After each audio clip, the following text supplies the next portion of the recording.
This episode of The Edge is brought to you by Audible.com, offering more than 180,000 titles for smartphone, tablet, and desktop. To get a free audiobook of your choice and help Trek.fm at the same time, visit audibletrial.com/trekfm. And also by Enterprise in Space, an international program of the nonprofit National Space Society. Find out how you can help science and education and become a virtual crew member aboard the NSS Enterprise Orbiter by visiting enterpriseinspace.org. And if you want to join the conversation and share your thoughts on this episode, join the Babel Conference, our listeners group on Facebook. Just type BABEL into the Facebook search field. We look forward to seeing you there. You're listening to Trek FM. What have you done out there on the edge of Federation space?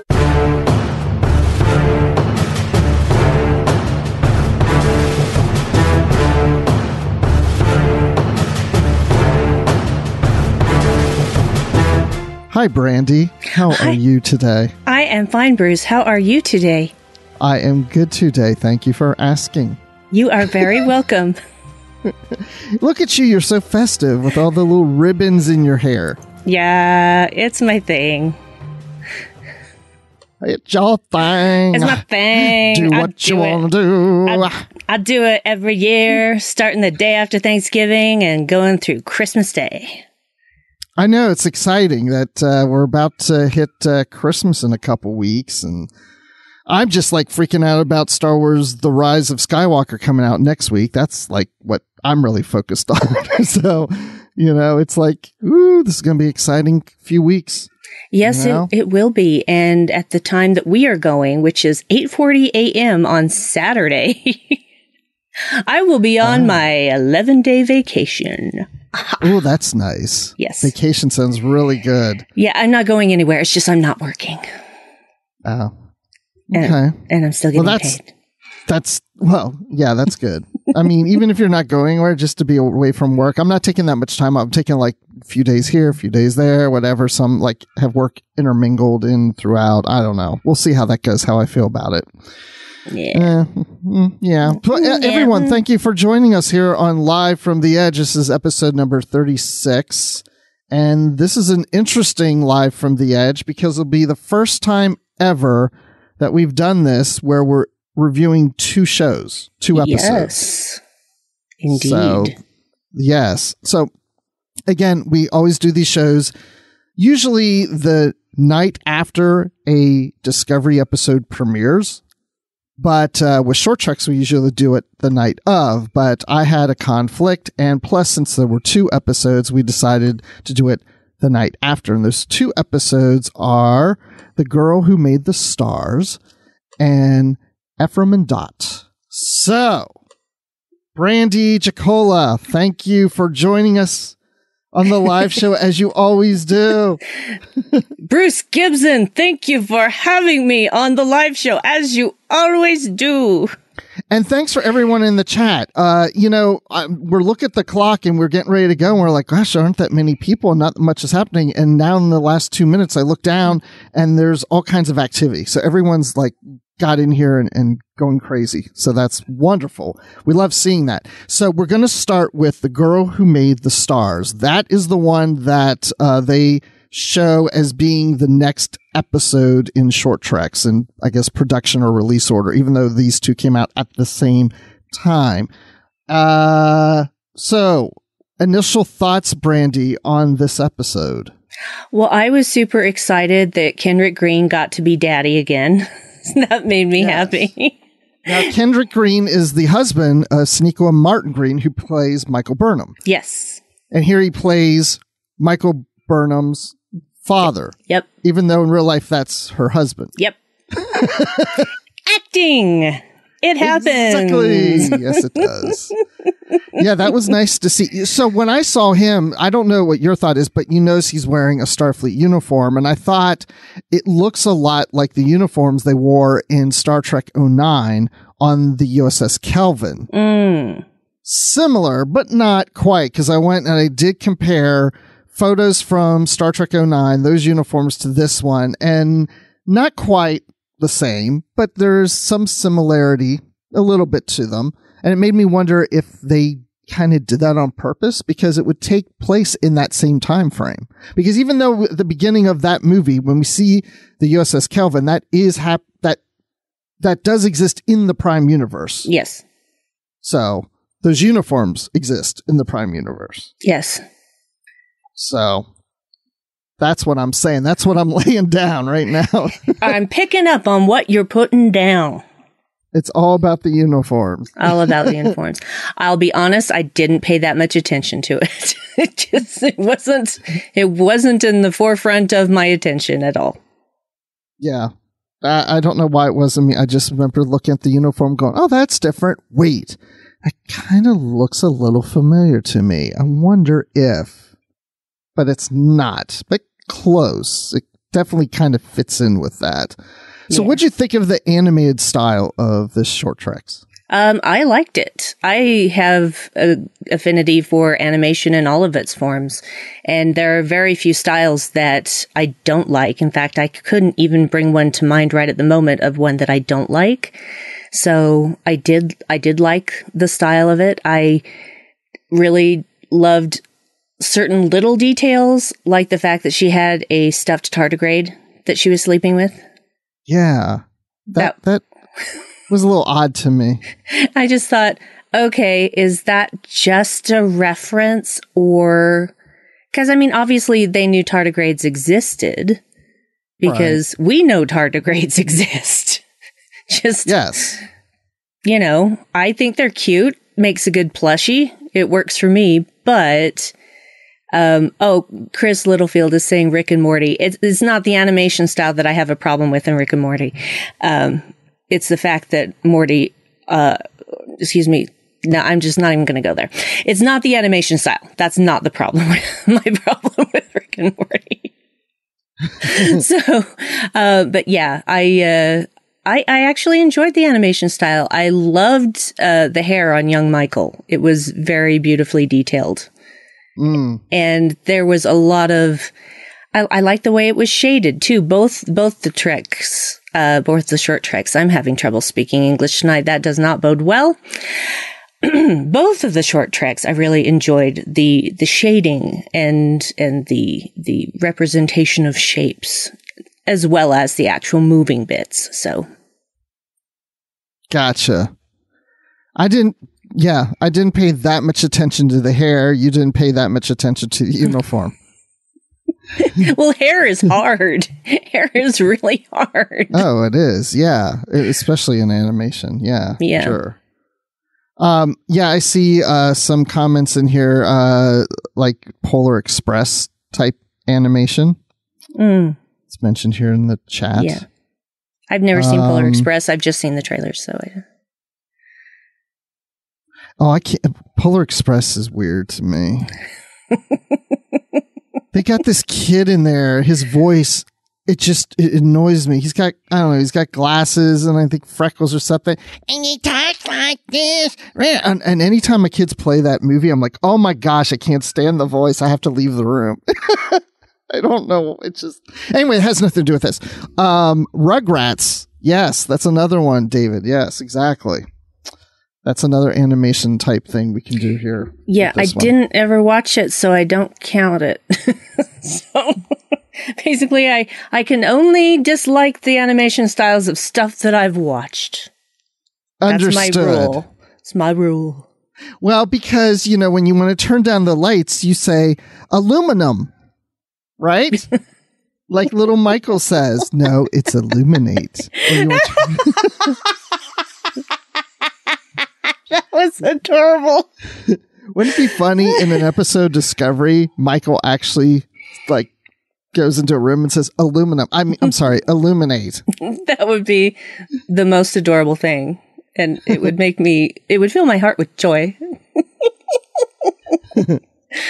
I enjoyed that. Yeah. So, this episode, the girl who made the stars is actually referenced. That story is referenced in the season 2 premiere of Brother. It is. So there is a tie-in to that. So I remember seeing a preview of this short tracks and thinking, oh yeah, that's that story that was Michael referred to in Brother. That's so cool. We're going to see that. So, and it takes place 1,000 centuries ago in Africa. The music starts and stuff, and we see the sky, and it's got the sun, which they worship, but then at night there are no stars, so it's completely dark, and they have fear. They are scared of the dark, just like little Michael is scared of the dark when it's bedtime with her tardigrade. Where was the moon? Oh, that's a good question. Maybe it didn't exist then.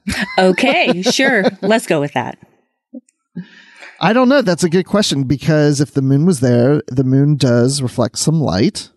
Yes. It's out at night, and so they would have that. Maybe it just wasn't enough light. Okay. Or maybe when the moon's not out at night, that's when they're really freaking out. It's when the moon's there that they freak out less. It's called less moon freak, is what they refer to it as. Okay. I'll go with that. So, but when night comes, that is when the night beast comes. And of course, it would be a big sneak. Yes, and it's their fear about and they're known as the first persons, the first people, whatever. They're first at something. They're the first people. To fear too. The first people, and they forbid any of the first people to travel at night. Well, yeah, why would you? You don't have headlights. You have no stars to light your way. You don't want to travel at night. You would trip all over yourself, wouldn't you? Yeah, well, have they figured out torches yet? So maybe they don't have torches.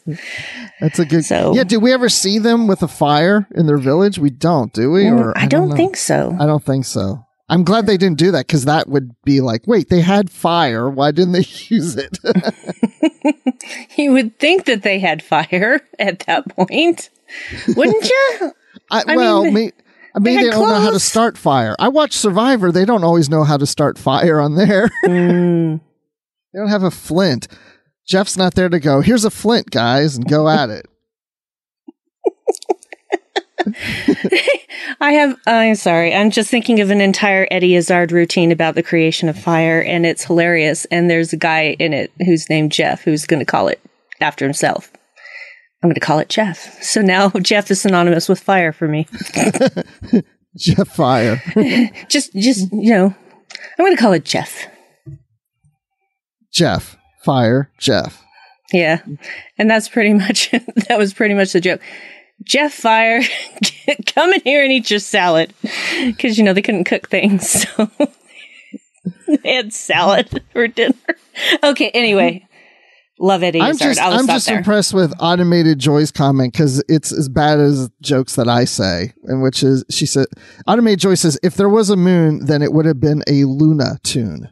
Yes, that was very good. Oh, and Chrissy, I also believe that Jeff is also the god of biscuits. So we're having she's an Eddie Izzard fan, so we're having a conversation. Oh, yeah. Okay. Biscuits are different in England. They are. Basically, biscuits are hard cookies. That's what they are. Okay, thank you for that. And biscuits here are very different. Biscuits here are what they would call scones. Or muffins. Right, I know. Yes, because, in England, biscuits are more like cookies. Here in the United States, unless like Oreos over there, they will call them cookies because they're round with, I don't know. Anyway. Tangent City tonight. Well, because, you don't say, in England, you don't say, oh, I'm going to have a chocolate chip biscuit. There's still cookies, but.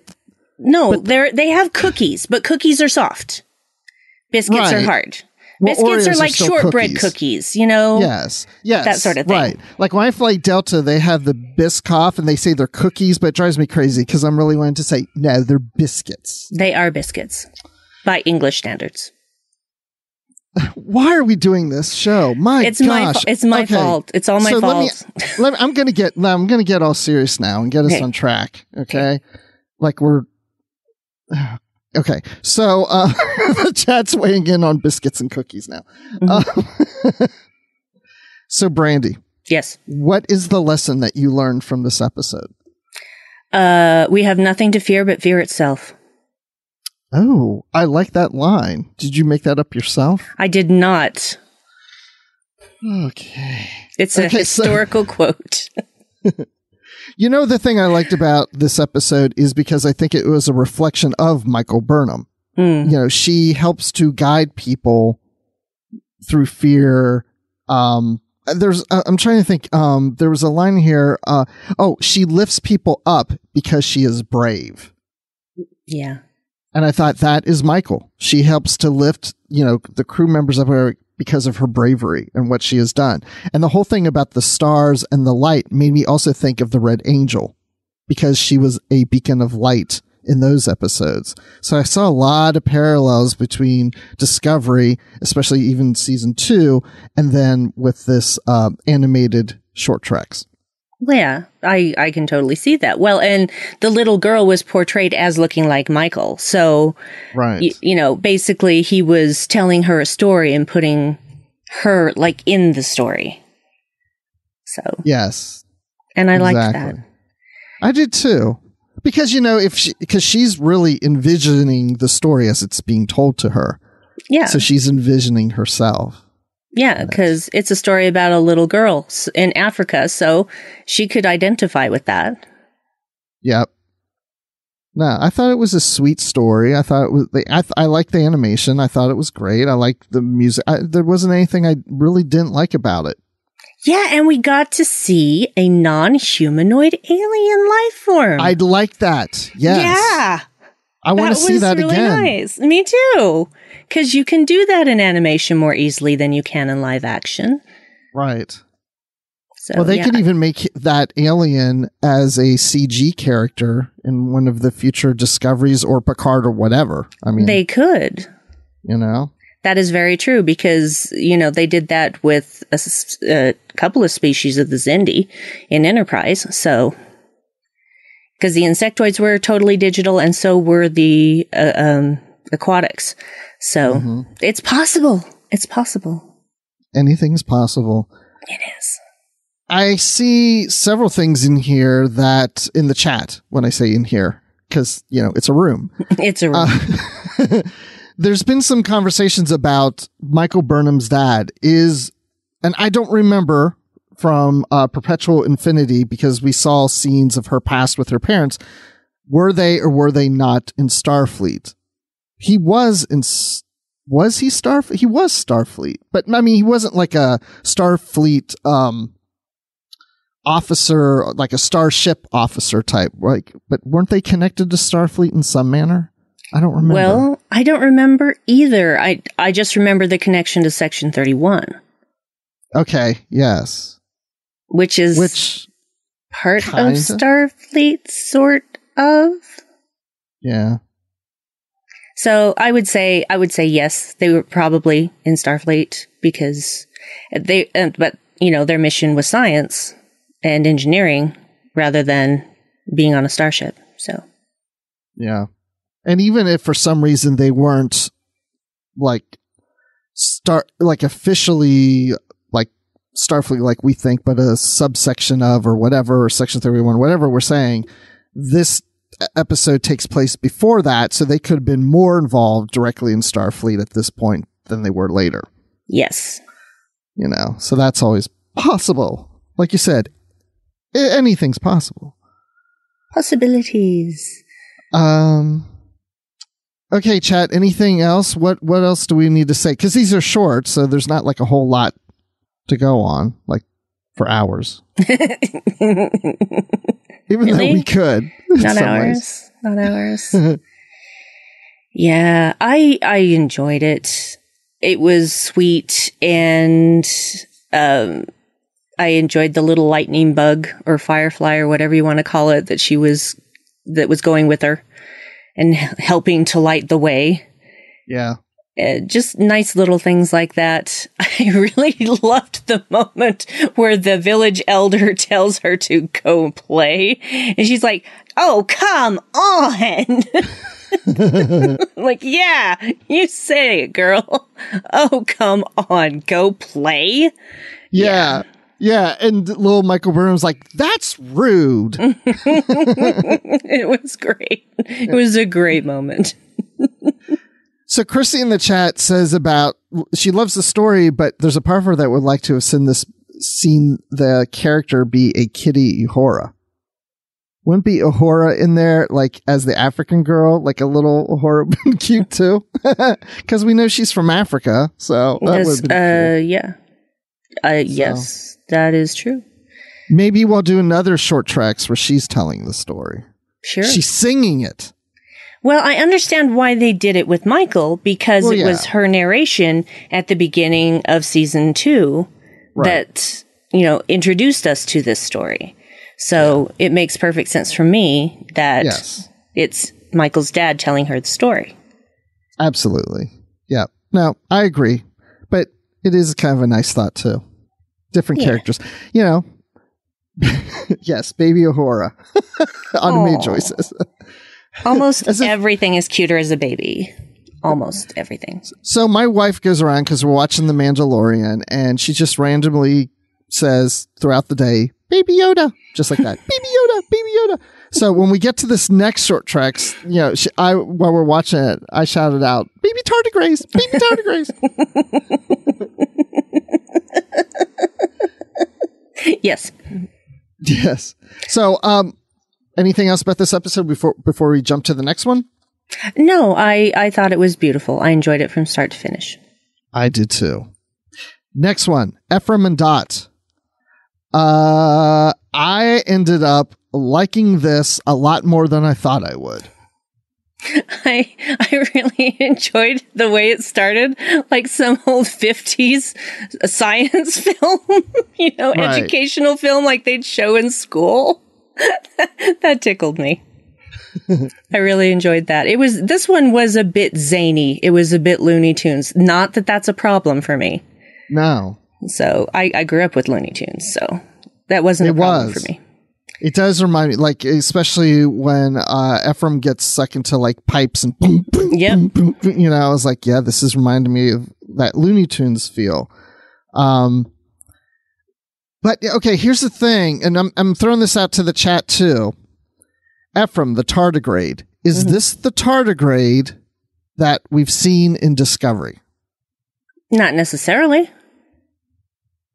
They do live a long time, but it's not necessarily the same one.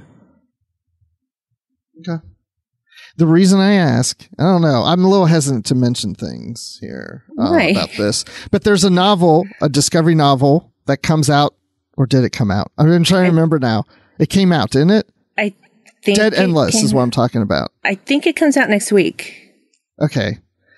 So let's just say tardigrade there's a part of the tardigrade is addressed in the book. And so that's why I'm kind of like, is this the same one or not? That's all I'm going to say. So anybody who reads the book, because I've already read the book, I got it early because I do Leary Treks, and we've already talked to Dave Gallagher, who's the author of it. But I'm jealous. When you guys read it, you'll know what I'm talking about. So I'm just throwing that out there. So yeah, I wouldn't think it's the same tardigrade, because the tardigrade we saw in Discovery is blue. This one's more like green, has multicolors to it, and seems smaller. Yeah, well, tardigrades, the tardigrades that we know are microscopic. Mm-hmm. So they obviously, in this reality, come in many sizes. That's fine. But yeah, I just because it's a tardigrade that, are you being racist? Are you saying all tardigrades look alike? No, I'm just kidding. Yes, that's exactly what I'm saying. So yeah, I would not think that's the same one, but I guess it all has to do with proportion. And it seemed to me that we didn't really get any proportion with that tardigrade next to a human. I mean, the closest we get is seeing her look in a window where McCoy and Kirk are talking to Khan. What the H? So yeah, that's the closest we see. So I don't really have a proper scale to compare it to, but it does seem smaller than a human. Because, we don't really know how big the dots are either. Because we haven't seen them next to humans. Yeah, but I get the sense that they're smaller than humans. I don't know how small, but smaller. Yeah, well, big enough to carry smaller a bunch of tardigrades. than most humans. Yeah. Because not all humans are the same size, too. So. That's true. That's true. Okay, so several things. So, tardigrades can move through time and space. Yes. Okay. Mm-hmm. This could be the same tardigrade. This could be Ripper. Possibly. But the Ripper tardigrade we see in Discovery is an older version of this one that has come back in time to Discovery. I don't know. I'm just... Why is it important to you for it to be the same tardigrade? Read the novel. Anyway, you'll know why. Well, I will read the novel when it comes out. I know. We'll have to talk about that another time. That's why I'm hesitant, because I really want to talk about that. I'm sorry. Well, you got to read it before any of us. I know. I'm sorry. No, don't apologize for that. I'm not sorry, actually. Okay. Oh, the truth comes out. Yeah. So, because like I said, we interviewed the author on what show? I'm not saying it. Literary Treks. You've already said it. I didn't say Literary Treks, did I? Yes, you did. Oh, okay. I'm sorry. Well, I just said it again. So there are several things in this episode that we get to see. Lots of Easter eggs. They should release this on Easter, as much eggs there are in this. So we see the Enterprise. Now, this is interesting because the design of this Enterprise that we see here at the start is more of the design we see on Discovery. That kind of slightly redesigned Enterprise. That's what we see. I have no problems with that. Well, it's kind of a mix. There's parts of it, I think, that look more like the TOS Enterprise more so than it did on Discovery. I don't know. It's kind of a nice blend of the two. Yeah. So then, like you mentioned, we see Khan. And we're hearing audio from that episode Space Seed. Yes. And think about this, because when you said about we see Khan, it made me think, okay, how many times now has Khan appeared in Star Trek? Of course, Space Seed, The Wrath of Khan. What else? We've seen him in Star Trek Into Darkness. And now this. Is that it? As far as I know. I think... Well, wait, do we see any flashback? We don't see any flashbacks of him in The Search for Spock, right? No. No, not that I recall. So this is the fourth time we've gotten Khan. Mm-hmm. And he's very two-dimensional in this one. Literally.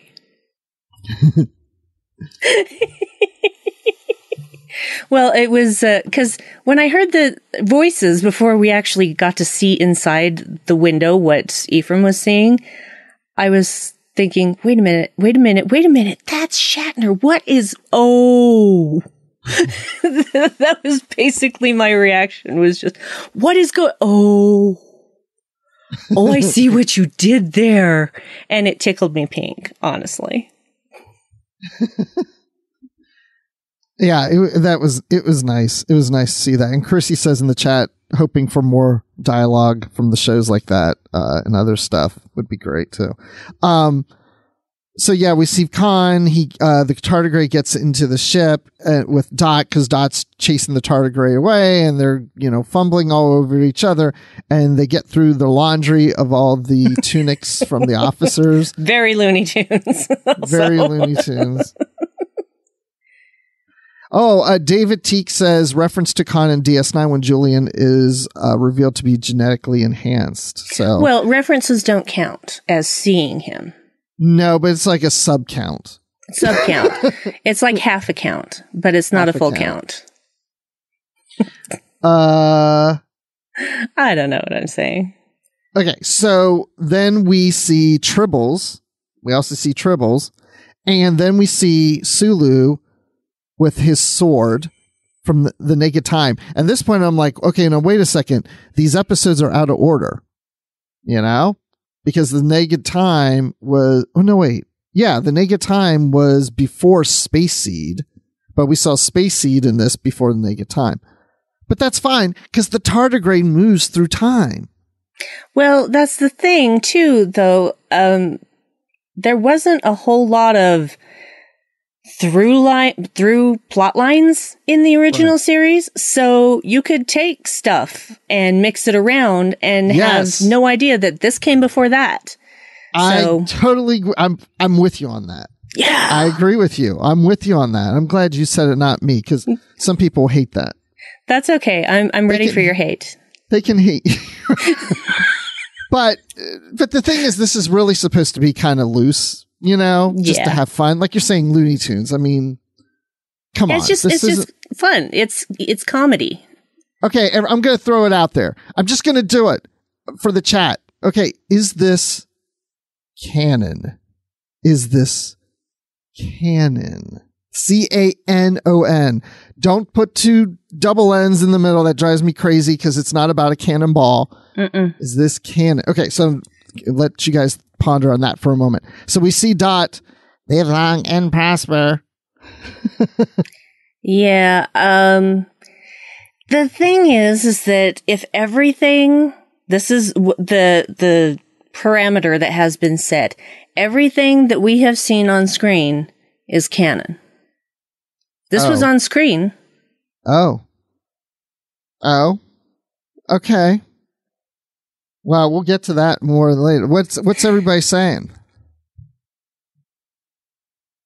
They're saying, I see Chris Littlefield in caps says yes, it's canon. Yep, I agree.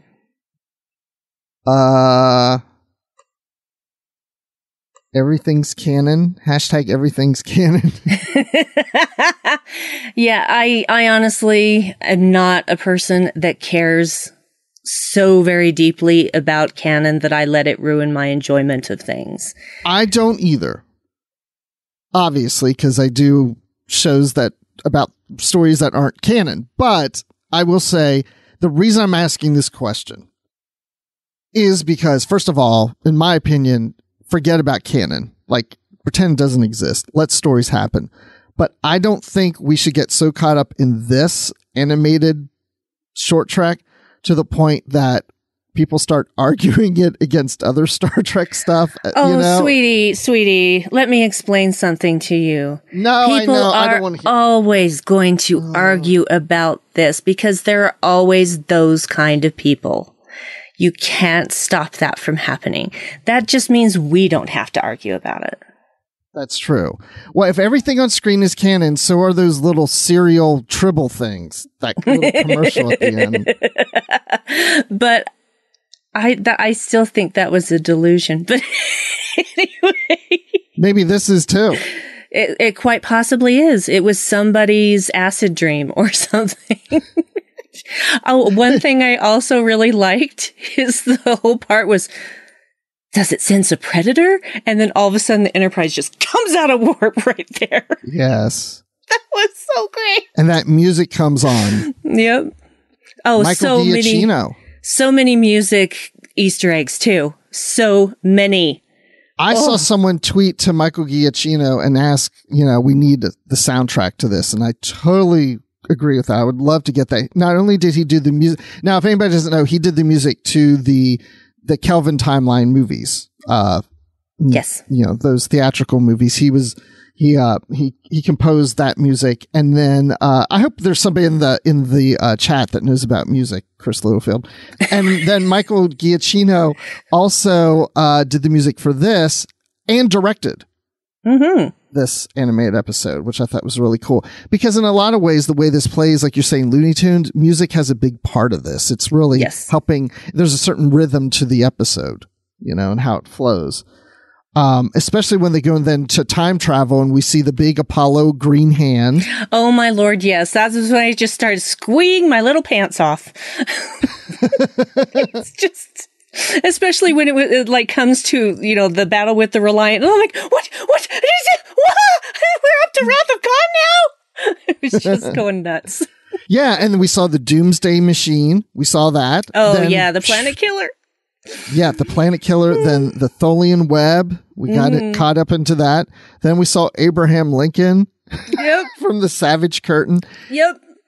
And then all of a sudden, yeah, boom, we're into now the Wrath of Khan, followed by the Search for Spock, Star Treks 2 and 3. And so I'm going to bring it up. And Bryan, I know you've been saying it, but I've been holding this back.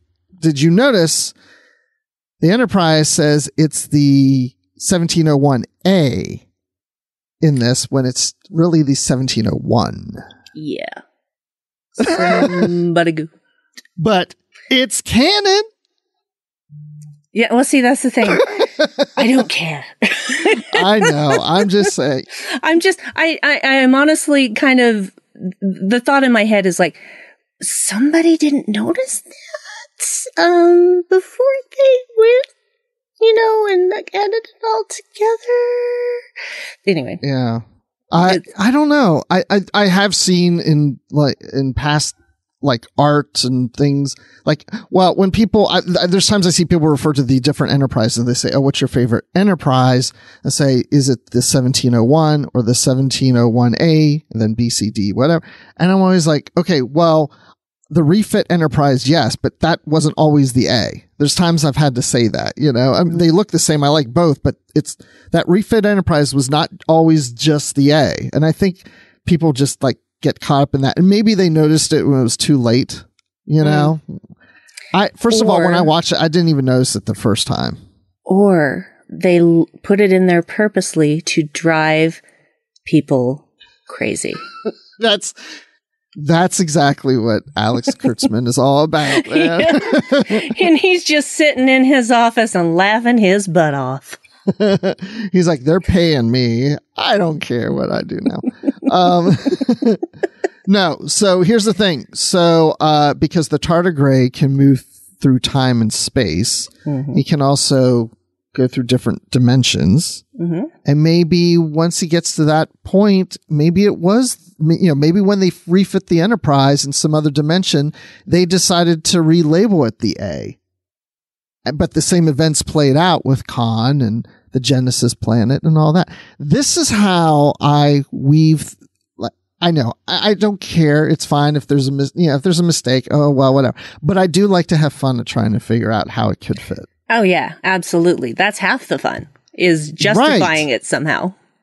Right. It's absolutely. Like I try to justify things to my wife. She doesn't always accept them. But when it comes to Star Trek, no one can tell me no. So, but my wife can tell me no. And you can too, Brandi. Okay. No. No. I don't know what that no is about, but I'll think of something. I don't know, but we had babies. Not you and me, but in this episode. I was going to say, I can't do that. My body doesn't work that way. Yeah, there were little baby tardigrades, which are great. So I love that. Okay, let me give you a little test some trivia thing here. The narrator. What do you know about the narrator? Kirk Thatcher! I knew you would know this. I love that they got Kirk Thatcher. Tell people who Kirk Thatcher is. Well, Trek fans will probably know him best as a punk on a bus playing his music too loud, and then Spock nerve pinched him into unconsciousness. That's Kirk Thatcher. He also had a cameo in Spider-Man Homecoming, standing on a corner with another guy with a boombox on his shoulder.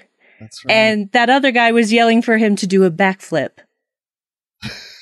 I also saw him at a FanX a few years back. He was on a panel talking about the Muppets with my good friend and artist, Chris Bodley. So, yeah, I know exactly who Kirk Thatcher is. So if Kirk Thatcher is the punk rock guy in Star Trek 4, is that the character that's narrating this story for us? Oh, I don't think so. I think he can play a different character, just like how Michelle Forbes has played more than one character in Star Trek. So we can just let that be. One thing I do want to say, and I've already forgotten what it was. Oh yeah. I remember now, that song that the punk was listening to on the bus, that was actually Kirk Thatcher song. He wrote it and sang it. That's true. I remember hearing about that. Good times. I like that show. Good times. Which are going to do a live version on CBS next week. So off tangent again. So Chrissy says that before she saw the credits, she thought the narrator was Kelsey Grammer. That never occurred to me. It didn't sound like Kelsey Grammer to me It didn't, but I can see that. I can see where she might think that. Well, because hello, Seattle, I'm listening. He also played Captain Bates. Yeah. In Star Trek. He has a Star Trek history as well. Yes. So, wait, okay, so David Teak says, I think the point may have been to get this canon discussion around the A, and we see Abraham Lincoln in space and Apollo hand, and that's all cool. Maybe they're just punking us. The punk guy is narrating the story to punk us. There we go. That explains it all. And he got his inspiration to tell the story because Michael Burnham sleeps with a tardigrade. Yep. It all fits together, guys. All fits together. So what'd you think of the animation of this one? We talked about the animation of the other one. I like the animation for this one as well. It was fun to see the animated Kirk and McCoy and Khan for the little seconds we saw them. And I loved the tardigrade. And it was one of those things where when the Enterprise explodes, you're like, oh no, our babies! That was traumatic for me as an adult. And so I was very happy that Dot saved them. But in any case, I liked the animation style. I think the shading was really exceptional on this one. I really just really liked the way things looked, and the warp core. Oh, that looked so good and like the original. Just, warm and toasty. It did. It made me feel warm and toasty. Yeah. And we all know that tardigrades can withstand levels of radiation that we cannot, obviously, or else they couldn't just travel in space. So I was kind of hoping when we kept seeing the engine room that we'd hear Scotty's voice in the background at some point. Well, we never did. Right? I think that would have been cool. That would have been cool. I agree. So yeah, Bryan corrected me. It's Morgan Bateson, Kelsey Grammer's character. I know when I said Captain Bates, I was like, that didn't sound quite right. I forgot the Bateson. Bateson. Bateson.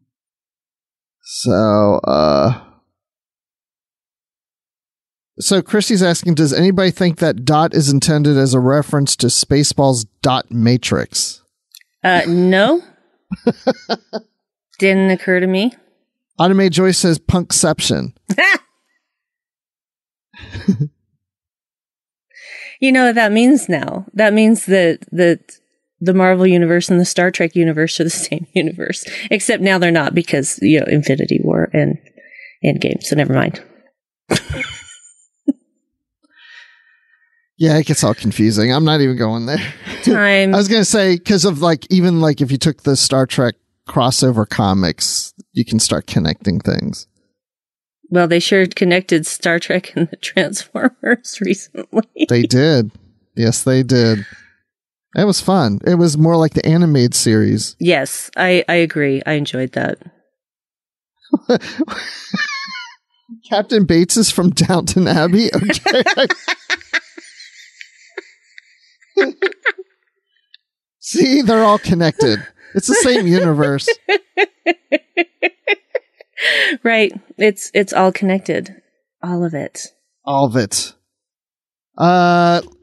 Okay. Anything else that we haven't talked about, chat, that we need to cover? I think we got most of it, but it wouldn't surprise me if we missed something. Let me just look through some other things here, because I like to surf on the internet. To make that clear. I was going to say, I don't think you're anywhere where you can surf, but... Oh, here's an interesting piece I found from Den of Geekum for Ephraim, and that the Enterprise computer voice is played by Jeanette Goldstein, and she is famous for her role in Aliens as Vasquez, but she's also known for playing a bridge officer on the Enterprise B in Star Trek Generations. Yes, I did see her name, and I was going to mention that, and then I forgot about it until you mentioned it again. But yeah, I recognized her name immediately because I'm a huge Vasquez fan, and she is a chameleon. She has been cast as different characters, different guest characters on the same show, like 5 times. Like, if you go through her IMDb page, you'll see, yeah, she's been on Law and Order 5 different times as 5 different characters, and every time she's unrecognizable from the last part she played. Where's she on the bridge of Generations on the Enterprise B? Do you remember? I wanted to go back and look at that, but I didn't get a chance to really do that. So I haven't had time to do that either, but yeah, I didn't recognize her at the time. So at that time, the first time I saw it anyway. And then when I was looking at other things that she had done, and I she was in that? Wait, what? So let's go back with the pan and scan and see if I can freeze it at the right time. Well, I'm just curious. I see some people in the chat saying that they like Ephraim and Dot as a favorite. There's only 2 people that said that at this point. So I'm just going to ask the chat, which one was your favorite of the 2? You don't even have to answer that if you don't want to pick favorites, because maybe you like them both the same. I don't know. Maybe you don't like either one of them. I haven't heard anybody say that they don't like them. If you don't like them, if you didn't like this version of animated Trek, let us know. This is the first time we've had animated Star Trek since 1974. That's a long time. Yeah, except I'm still older than that. Yes, you are. And so am I, because I'm older than you. I would say for myself, Brandi, just so you know, I think I liked Ephraim and Dot better. I enjoyed it better because I went in thinking I was going to like the girl who made the stars the best. And maybe I was thought, oh, Ephraim and Dot, I'm sure that'll be kind of fun or whatever. But I think with the music and all the little, flashbacks to past episodes, there was a lot of things that surprised me, I guess. And I was surprised that I enjoyed this episode. So all of a sudden it got elevated in my mind.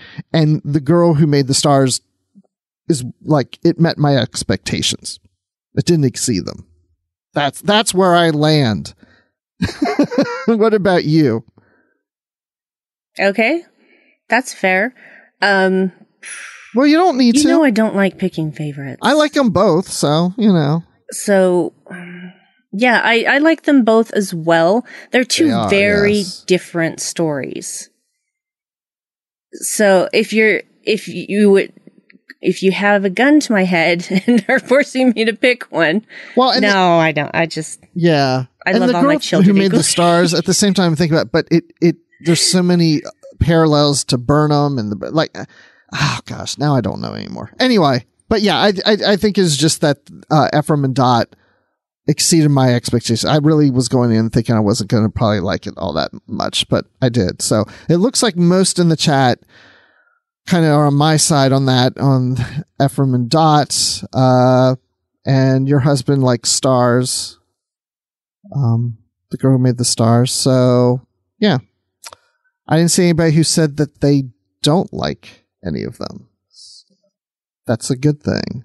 Yes. So yes, Bryan, you mentioned in here, the next one is Children of Mars. That's the next short tracks. And thank you for mentioning January 9th, because I was going to look up the date. I knew it was that first full week, but I couldn't remember the exact date. So January 9th. Oh, really? Oh, I could have told you. Why? I could have told you. Do you know why? Because it's the day I'm coming back from Nashville, and I told my boss I had to be home by a certain time, so we had to take an earlier flight. Absolutely. I'm going to be in Las Vegas during that time. I'll be at CES, the Consumer Electronics Show. Maybe I'll see our Trek friends in Vegas while I'm there. Hopefully I'll have a chance to do that. Oh, maybe I could watch that episode with them. That would be cool.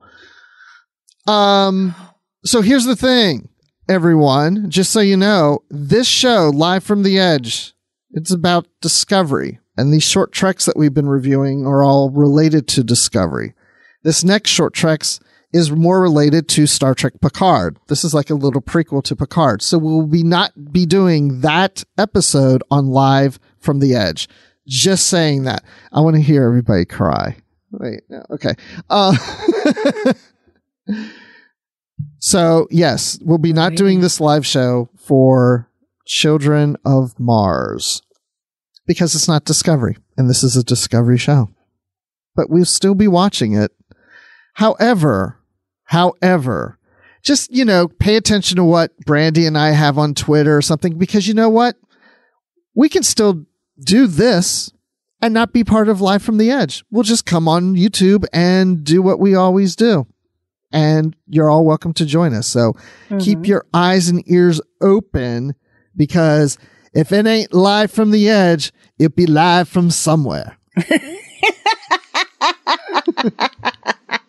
Yes. All of the yes. Oh, yeah. And on Twitter, I am at Admiral_Rex if you want to know what we do next month. Brandi, where can people find you on Twitter? Brandywine12. Brandi is with an I and the 12 is a number. There you go. And, yeah, so we'll keep you updated on that. So, Bryan's saying, can we do it for his podcast? I don't know. We'll see. Juicy danglers. So, Brandi, you want to do our closeout thing? And we need people to suggest. Oh, no. Voice. No, I've already got one. Oh, you got one. What is it? Oh, yeah. Yeah, I'm going to do Kirk Thatcher narrating an old film. Yes. I won't be as good as he is, but. All right. Be sure to check out our Discovery coverage throughout the week. Live from the Edge will not return for some time until there are new Discovery episodes, and we don't yet know when that will be. The commentary will be available as Tracks from the Edge, and feedback will be discussed on Postcards from the Edge. You can catch the full analysis on the Edge main show. And join us for Notes from the Edge if Chris Jones gets around to it. You'll find all of these in the main feed for the Edge and the Trek FM master feed. We'd love to hear your thoughts on Discovery. The best place to do that is the Babel Conference, our listeners group on Facebook, where Christopher Littlefield will collect your feedback for Postcards from the Edge. You can also find us on Twitter at TrekFM or send us email using the contact form on our website at trek.fm/contact. Choose to send to a show and choose the Edge.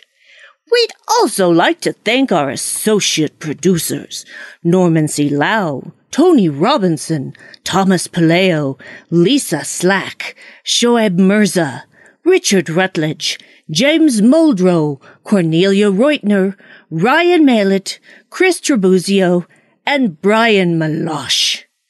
If you would like to help us keep all of our shows going and even become an AP, visit patreon.com/TrekFM for all the details. And the film didn't break. That's great. That was great. Thank you. It was fun. Well, speaking of Bryan Meloche, he did ask, live from the line? We don't know. Let me just go back to say this show again. Live from the Edge is just Discovery. When I say that, I don't know, maybe Bryan and I will do something. That would just be, I'm not saying we're even going to do that. Just saying, hey, we might just do that for fun on our own, and you're welcome to join us. Will Trek FM do something live related to Picard? That is to be determined. Well, as soon as we know, you will know. Let's just put it that way. So, but be sure anything Picard to listen to The Line. That's the official podcast here on Trek FM related to Star Trek Picard. So listen to The Line. Chrissy is one of the hosts. She's in here in the chat. She's supporting us. Brandon and Justin decide not to support us tonight. They're not here. No, they had I'm kidding. I know. Shade. There's conflict. I've already talked to these guys. I'm just kidding. So shade being dropped. So yes, listen to The Line. If anybody's like, why is it called The Line? Because the line must be drawn here. Yep. From Star Trek First Contact, Picard says that. Yes. So. And then he broke his little ships.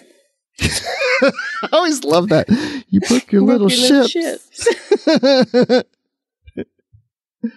Hey, speaking of Discovery, this would be our last live from the Edge until season 3, which is coming out later in 2020. We don't have a date for that yet.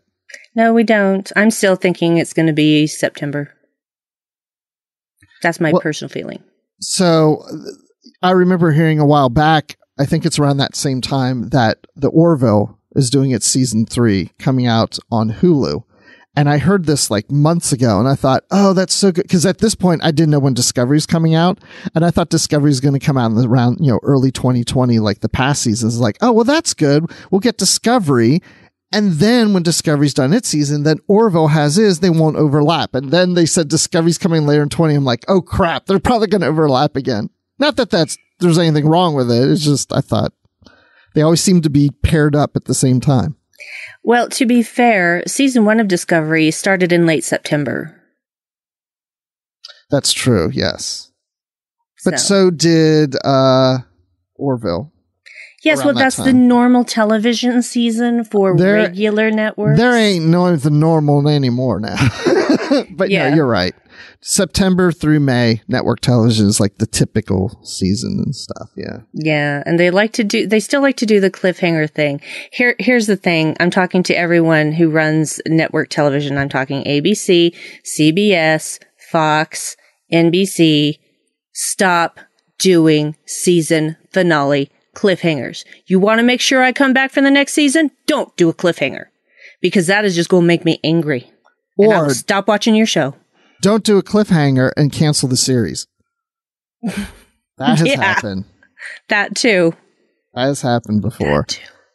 So just don't do cliffhangers. Just don't. And we'll throw the CW in there too. Yeah, well, and they did that with Next Generation.